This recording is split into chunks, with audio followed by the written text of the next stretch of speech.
خواہشات کے پیچھے لگ کے اپنے دین کو بھی تبدیل کر بیٹھتے ہیں۔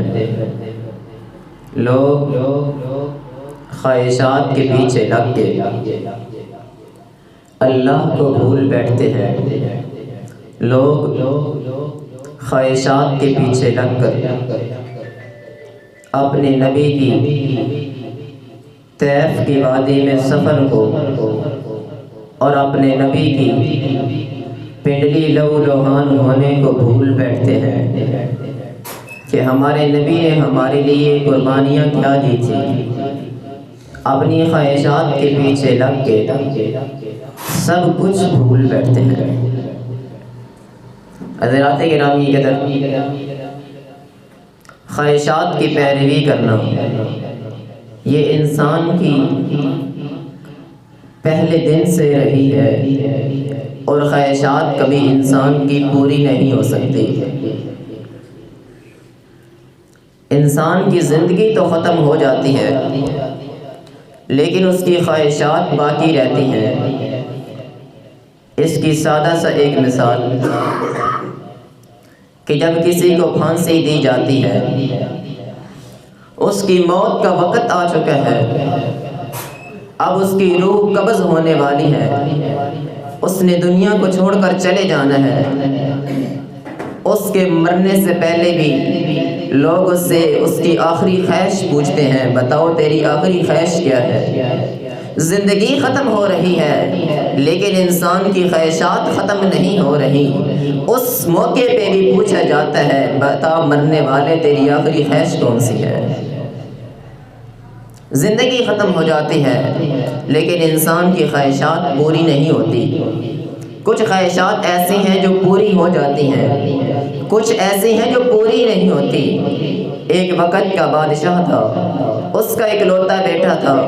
اس نے اپنے وزراء کو، اپنے مشیروں کو کہا کہ میرے بیٹے کو ناراض نہیں ہونے دینا، اس کی دل کی ہر تمنا کو پورا کرنا ہے، یہ جو کہے تم نے عمل کرنا ہے۔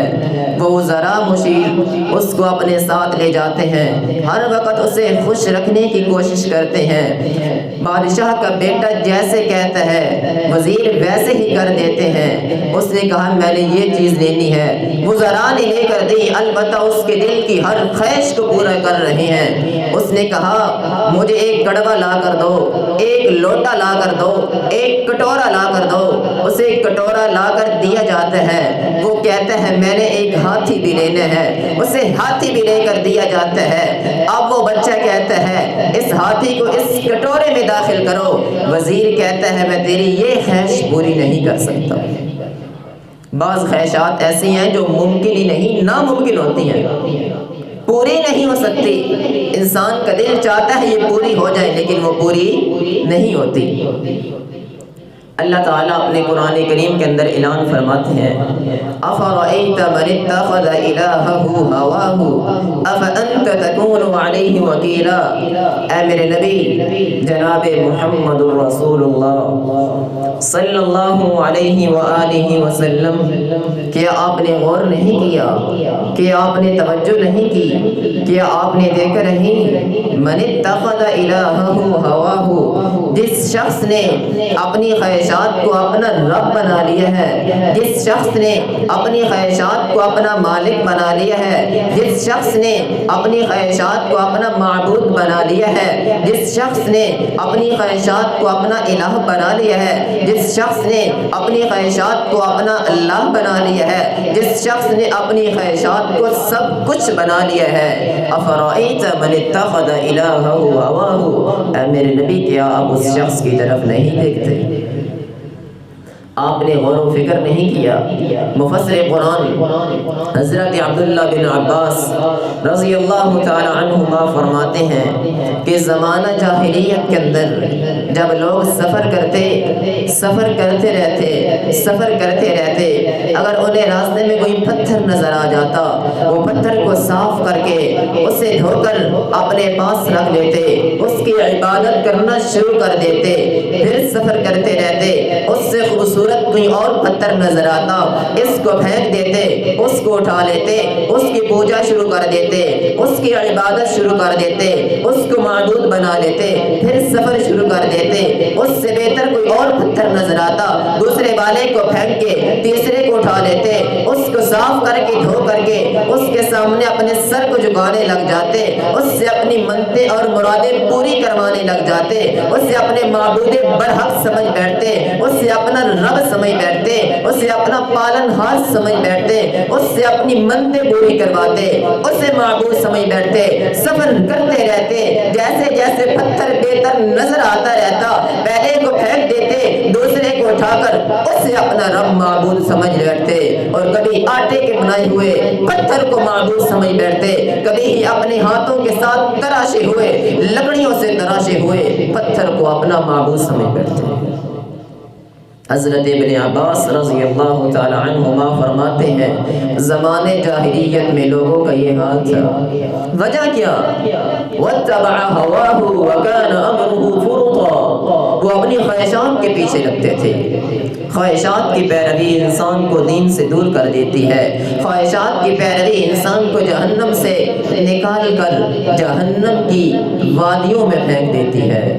آگے چل کر اس کی ایک مثال آپ کو دوں گا کہ کس طرح ایک شخص جنت میں جانے والا تھا، اچانک جہنم کی گہرائیوں میں چلا گیا۔ حضرات گرامی قدر، خواہشات کی پیروی کرنا یہ بہت برا عمل ہے۔ نبی علیہ السلام کو اللہ تعالیٰ فرما رہے ہیں افرأیت من اتخذ الہہ ہواہ افانت تکون علیہ وکیلا، میرے استاد، میرے شیوخ، علماء کرام اس بندے کی اصلاح نہیں کر سکتے، یہ کیا؟ اللہ فرماتے ہیں میرے نبی افانت تکون علیہ وکیلا، کیا آپ اس بندے پہ کارساز ہیں؟ واتبع ہواہ، جو خواہشات کو معبود بنا بیٹھتا ہے، پھر اس کا حال کیا ہوتا ہے؟ اللہ تعالیٰ ایک اور مقام پہ فرماتے ہیں افرأیت من اتخذ الہہ ہواہ واضلہ اللہ علی علم وختم علی قلبہ وجعل علی بصرہ غشاوہ۔ رب العالمین فرماتے ہیں اے میرے نبی صلی اللہ علیہ وسلم من اتخذ الہہ ہواہ، اے میرے نبی کیا آپ نے اس بندے کی طرف نہیں دیکھا جس نے اپنی خواہشات کو اپنا معبود بنا لیا ہے؟ وَأَضَلَّهُ اللَّهُ عَلَىٰ عِلْمٍ، اللہ تعالیٰ ایسے بندے کو گمراہ کر دیتے ہیں جو اپنی خواہشات کو اپنا معبود بنا بیٹھتا ہے۔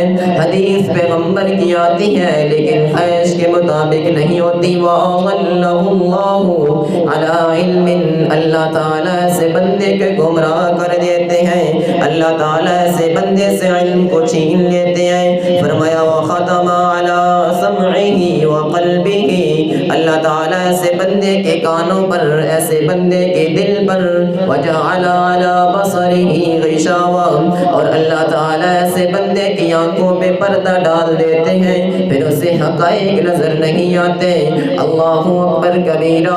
امام قرطبی رحمہ اللہ تعالیٰ اپنی کتاب کے اندر ایک واقعہ نقل کرتے ہوئے فرماتے ہیں کہ مصر کی جامع مسجد کے اندر ایک نوجوان تھا، وہ مؤذن تھا، مؤذن مسجد کا مؤذن تھا، اذان دیا کرتا تھا۔ اللہ تعالیٰ نے اسے بڑی پیاری آواز عطا فرمائی تھی، بڑی میٹھی آواز عطا فرمائی تھی۔ اچھی آواز اللہ کی نعمت ہے، جو اچھی آواز میں رب کا قرآن پڑھتا ہے۔ رب العالمین نے حضرت رسول اللہ صلی اللہ علیہ وسلم کو حکم دیا تھا۔ اللہ تعالیٰ فرماتے ہیں اے میرے نبی، اے میرے نبی اپنے پیارے صحابی ابی بن کعب رضی اللہ تعالیٰ عنہ کو فرمائے کہ میں اللہ حکم دیتا ہوں کہ وہ قرآن پڑھے۔ لم یکن الذین کفروا من اہل الکتاب والمشركين منفكين حتى تأتيهم البينة۔ اے میرے نبی اپنے پیارے صحابی ابی بن کعب رضی اللہ تعالیٰ عنہ کو فرمائنا کہ اللہ تعالیٰ فرماتا ہے اے ابی قرآن پڑھ، اچھی آواز اللہ کی نعمت ہے۔ حضرت ابی رضی اللہ تعالیٰ عنہ فرماتے ہیں اے اللہ کے رسول کیا اللہ نے میرا نام لیا ہے؟ فرمایا جی میرے پیارے اللہ نے تیرا نام لیا ہے۔ حضرت ابی رضی اللہ تعالیٰ عنہ کی آنکھوں میں آنسو آ جاتے ہیں، پھر نبی علیہ السلام کو قرآن کی تلاوت سناتے ہیں۔ میرے پیغمبر قرآن کی تلاوت سن رہے ہیں، حالانکہ نازل قرآن میرے پیغمبر کے سینے پہ ہوا ہے، لیکن سنانے والے حضرت ابی بن کعب رضی اللہ تعالیٰ عنہ ہے۔ وجہ کیا ہے؟ اللہ نے اچھی آواز عطا فرمائی تھی، اور حضرت ابن عباس رضی اللہ تعالیٰ عنہ کو بھی اللہ نے بڑی پیاری آواز عطا فرمائی تھی۔ حضرت معاذ بن جبل رضی اللہ تعالیٰ عنہ کو بھی اللہ نے بڑی پیاری آواز عطا فرمائی تھی۔ حضرت ابو موسیٰ اشعری رضی اللہ تعالیٰ عنہ کو بھی اللہ نے بڑی پیاری آواز عطا فرمائی تھی، اور وہ 70 قرآن میرے پیغمبر کے جن کفار نے، جن ظالموں نے، جن گستاخوں نے میرے پیغمبر صلی اللہ علیہ وسلم کے 70 قرآن کو شہید کر دیا تھا، اللہ نے ان کو بڑی پیاری آواز عطا فرمائی تھی۔ الغرض اچھی آواز اللہ کی بہت بڑی نعمت ہے، اس نعمت کی قدر کرنی چاہیے۔ ہر نبی کی آواز بڑی خوبصورت ہوتی ہے، نبی کی آواز میں کوئی کرختگی نہیں ہوتی، نبی کی آواز میں کوئی سخت پن نہیں ہوتا، ہر نبی کی آواز میں کوئی چچڑا پن نہیں ہوتا۔ پیغمبر کی آواز لین ہوتی ہے، الین ہوتی ہے، بڑی ہی خوبصورت ہوتی ہے، دلوں کو بھا جانے والی ہوتی ہے، دلوں میں گھر کر جانے والی ہوتی ہے، کانوں کو سکون کا باعث بنتی ہے۔ بندے کا دل کرتا ہے بندہ بولیاں سنتا ہی رہے، یہ سناتا رہے، ہم سنتے رہے، اور ہمارے نبی کی زبان، ہمارے نبی کی کیسی بولی، اللہ اکبر۔ الغرض اچھی آواز اللہ کی بڑی نعمت ہے۔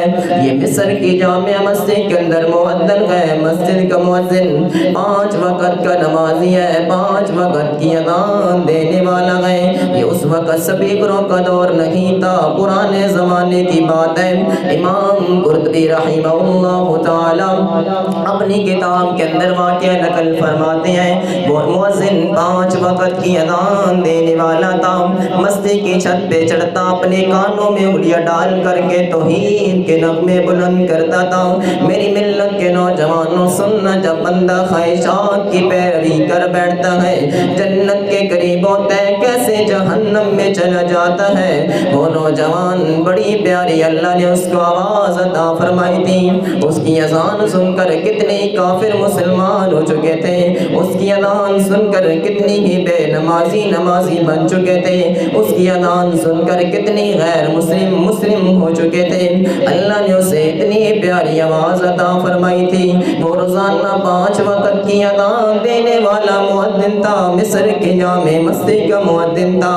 کیا ہوا؟ مسجد کے ساتھ ایک گھر تھا، تھوڑے ہی فاصلے پہ گھر تھا، وہ گھر ایک کرسچن کا تھا، ایک عیسائی کا گھر تھا۔ اس گھر کے اندر ایک نوجوان لڑکی تھی، عیسائی کرسچن لڑکی تھی، بڑی ہی خوبصورت لڑکی تھی۔ جب یہ مؤذن مسجد کی چھت پہ چڑھتا اذان دینے کے لیے، وہ لڑکی بھی گھر کے چھت پہ چڑھ جاتی، اس نوجوان کی طرف دیکھتی، اس نوجوان کی ایک دن نظر اس لڑکی کے چہرے پہ پڑ جاتی ہے، اب اس کا دل ڈگمگانے لگتا ہے، اس کی خواہشات عروج پکڑتی ہیں، کہتا ہے میں اس سے نکاح کروں گا، میں اس سے شادی کروں گا۔ اذان دے کے نیچے اترتا ہے، کچھ ہی دن گزرتے ہیں، اس سے رہا نہ گیا، خواہشات کی پیروی کرنے والا اس لڑکی کے گھر چلا جاتا ہے، دروازے پہ دستک دیتا ہے، اندر سے اس کا باپ نکلتا ہے، کہتا ہے جی مؤذن مسلمان ہو، ہمارے دروازے پہ کیسے آئے ہو؟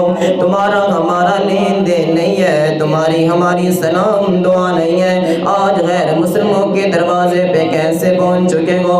وہ نوجوان کہتے ہیں میں آپ کی بیٹی کے ساتھ نکاح کرنا چاہتا ہوں، میں آپ کی بیٹی کے ساتھ شادی کرنا چاہتا ہوں۔ وہ بیٹی کا باپ کہتا ہے، وہ کرسچن غیر مسلم کہتا ہے ہمارا تمہارا تعلق نہیں بن سکتا. تم مسلم ہو, ہم غیر مسلم ہیں, ہم عیسائی ہیں, ہم کافر ہیں, ہم اپنی بیٹی کا نکاح تجھے کیسے دیں؟ ہاں ایک شرط ہے, اگر تم کلمہ چھوڑ دو پھر میں اپنی بیٹی کا نکاح تیرے ساتھ کر دوں گا, اپنی بیٹی کا رشتہ تجھے دے دوں گا.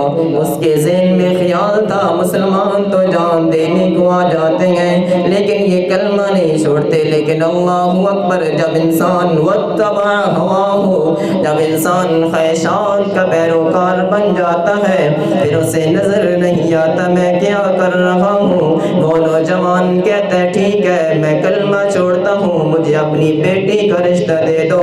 فوراً کلمہ چھوڑ دیتا ہے, مسلم سے نکل کر غیر مسلم میں چلا جاتا ہے, کلمہ چھوڑ دیتا ہے, کافر ہو جاتا ہے, عیسائی ہو جاتا ہے. نمازیں بھی گئی, ساری زندگی کی محنت کی کمائی چلی جاتی ہے, ساری زندگی کی نمازیں بھی گئی, ساری زندگی کی ادانیں بھی گئی, صرف ایک عورت کے پیچھے. کہتا ہے ٹھیک ہے اب تو میری شادی کر دو. اس نے دن طے کر دیے کہ فلاں دن تیری شادی میں اپنی بیٹی کے ساتھ کر دوں گا.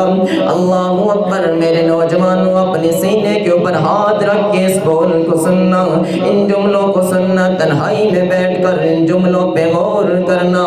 وہ نوجوان شادی کی تیاریوں میں لگ جاتا ہے, کبھی دوڑو بھاگ میں ہے, کبھی کدھر ہے, کبھی کدھر ہے, شادی کی تیاریوں میں گئے. اچانک اپنے گھر کی چھت پہ چڑھتا ہے, پاؤں پھسلتا ہے, موقع پہ فوت ہو جاتا ہے. نہ ادھر کے رہے نہ ادھر کے رہے, نہ خدا ہی ملا نہ مثال صنم. ابھی شادی بھی نہیں ہوئی, پہلے ہی مر جاتا ہے, فوت ہو جاتا ہے.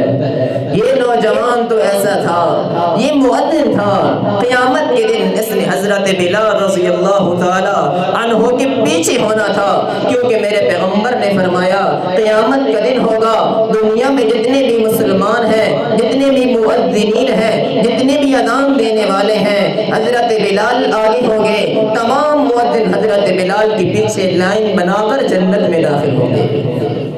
یہ حضرت بلال رضی اللہ تعالی عنہ کی شان اور مقام ہے.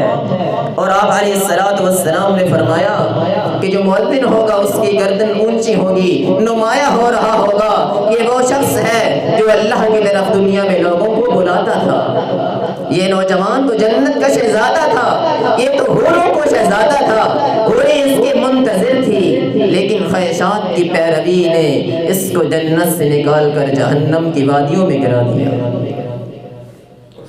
تو میرے نوجوانوں کبھی بھی اپنی خواہشات کے پیچھے نہ لگنا. اللہ تعالیٰ فرماتے ہیں الہاکم التکاثر حتی زرتم المقابر کلا سوف تعلمون. انسان خواہشات کی پیروی کرنے میں اتنا تیز ہے جب سے پیدا ہوتا ہے حتی زرتم المقابر, قبر میں جانے تک اس کی خواہشات پوری نہیں ہوتی. نبی علیہ السلام نے فرمایا, بخاری کی حدیث ہے کہ اگر ابن آدم کو ایک سونے کی وادی دے دی جائے, یہ تو ویسے ہی ناممکن چیز ہے کسی کے پاس سونے کی وادی ہو. فرمایا اگر اللہ تعالیٰ کسی بندے کو سونے کی وادی دے دے, انسان کہے گا کہ میرے پاس کاش 2 سونے کی وادیاں ہو جائیں, مزید کی خواہش کرے گا. فرمایا 2 مل جائیں, یہ کہے گا کاش تیسری بھی مل جائے. حتیٰ کہ جو قبر کی مٹی ہے وہی اس انسان کا پیٹ بھر سکتی ہے, مال اس کا پیٹ نہیں بھر سکتا. یہ بنی آدم ہے, خواہشات اور مل جائے اور مل جائے. اور میری ملت کے نوجوان ایسے ہیں خواہشات کے پیچھے لگ کر کالجوں اور یونیورسٹیوں میں پڑھنے والے. یہ میری ملت کے نوجوان, ان کو کیا ہو چکا ہے, ایک نوجوان لڑکی کے پیچھے لگ کر سب کچھ اس کے لیے لگا دیتے ہیں. کبھی ایزی لوڈ کی صورت میں, کبھی گھر اپنے ابو کے ساتھ جھوٹ بول کر کے پیسے لے کر اس لڑکی کے اوپر خرچ کرنے والے, اپنی پڑھائی کا بیڑا غرق کرنے والے, اپنی جوانی کے ایاموں کو غرق کرنے والے, اپنے ہاتھوں کے ساتھ اپنی جوانی کو ضائع کرنے والے, اپنی نگاہوں کے ساتھ اپنی جوانی کو ضائع کرنے والے, اپنی جنت کو خراب کرنے والے, اپنے دین کو خراب کرنے والے. جو ایسے انسان ہوتے ہیں وَأَضَلَّهُ اللَّهُ عَلَىٰ عِلْمٍ وَخَتَمَ عَلَىٰ قَلْبِهِ وَخَتَمَ عَلَىٰ سَمْعِهِ وَقَلْبِهِ وَجَعَلَ عَلَىٰ بَصَرِهِ غِشَاوَةً. پھر ایسے انسان کو نظر ہی نہیں آتا میں کیا کر رہا ہوں, آنکھیں تو ہوتی ہیں لیکن وہ دیکھ نہیں پاتا, زیادہ اندھا ہو جاتا ہے، اپنے گھر کی عزت کبھی اسے خیال تک نہیں آتا۔ ایک لڑکی کے پیچھے لگ کر پھر ہوتا کیا ہے، جب راز فاش ہوتے ہیں، میرا رب ستیر ہے، پردے رکھنے والا ہے، پردوں کا لحاظ رکھنے والا ہے۔ اللہ اس وقت تک کسی بندے کا راز فاش نہیں کر سکتے جب تک کوئی بندہ حد کراس نہیں کرتا۔ میرے بھائیوں، یہ اصول اپنے ذہن میں رکھ لیں۔ اللہ بندے کے پردے اس وقت چاک کرتا ہے جب ایک انسان حد کراس کر جاتا ہے۔ میں اور آپ گناہ کرتے ہیں، اللہ تعالیٰ ہمارے راز فاش نہیں کرتا۔ جب ہم ایک حد ہے جو وہ کراس کرتے ہیں، پھر اللہ انسان کے رازوں کو فاش کر دیتا ہے۔ تو گناہ کرتے ہوئے ہمیں غور کرنا چاہیے، ہم کس طرح کے گناہ کر رہے ہیں؟ کیا ہم اللہ کی حدود کو پار تو نہیں کر رہے؟ پھر یہ نوجوان کو لڑکی تو مل جاتی ہے، پھر لوگوں کے سامنے اللہ اس کے راز کو فاش کر دیتا ہے، اس کی ماں باپ کی بے عزتی ہو جاتی ہے، پوری برادری کے اندر یہ انسان بے عزت ہو جاتا ہے، منہ دکھانے کے قابل نہیں رہتا۔ ایک لڑکی کے پیچھے لگ کے واتبع ہواہ، اپنی خواہشات کی پیروی کرتے ہوئے ماں باپ کی بے عزتی کا سبب بن جاتا ہے۔ تو میری ملت کے نوجوانوں، کبھی بھی اپنی خواہشات کی پیروی نہ کرنا، اتنا لوگوں کو مانا کہ تمہاری ضروریات زندگی پوری ہو جائے۔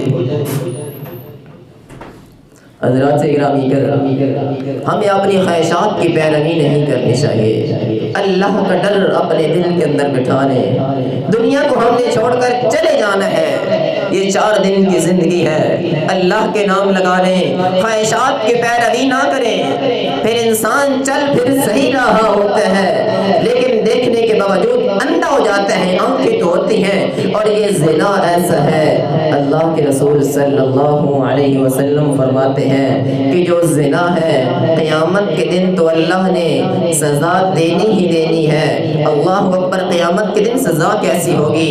ایک تندور ہے، اس کے اندر آگ ہے، اس کا منہ اوپر سے بند ہے، اوپر سے بالکل وہ اس کا منہ کسا ہوا ہے، نیچے سے اس کا منہ کھلا ہے، اس میں ننگے مرد اور ننگی عورتیں ہیں، جیسے آگ اوپر آتی ہے وہ آگ کے ساتھ اوپر آتے ہیں، آگ نیچے جاتی ہے پھر نیچے چلے جاتے ہیں، زانی مرد اور زانی عورتیں، قیامت کے دن تو ان کو عذاب ہونا ہی ہونا ہے۔ اللہ کے رسول صلی اللہ علیہ وسلم فرماتے ہیں یہ زنا ایسا گناہ ہے جو کسی کی بہن کے ساتھ کرے گا یہ واپس لوٹ کر اس کے گھر تک آئے گا۔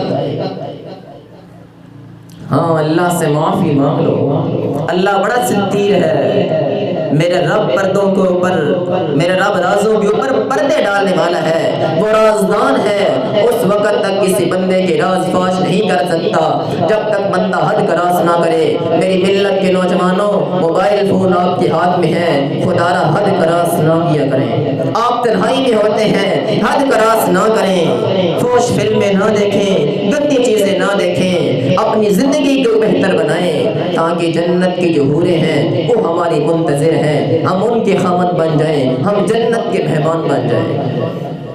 میں اللہ تعالیٰ سے دعا کرتا ہوں کہ اللہ تعالیٰ ہماری نظروں کے اندر حیا پیدا فرما دے، ہم خواہشات کی پیروی نہ کریں بلکہ ہم قرآن و سنت کے متبع ہو جائیں۔ وما توفیقی الا باللہ۔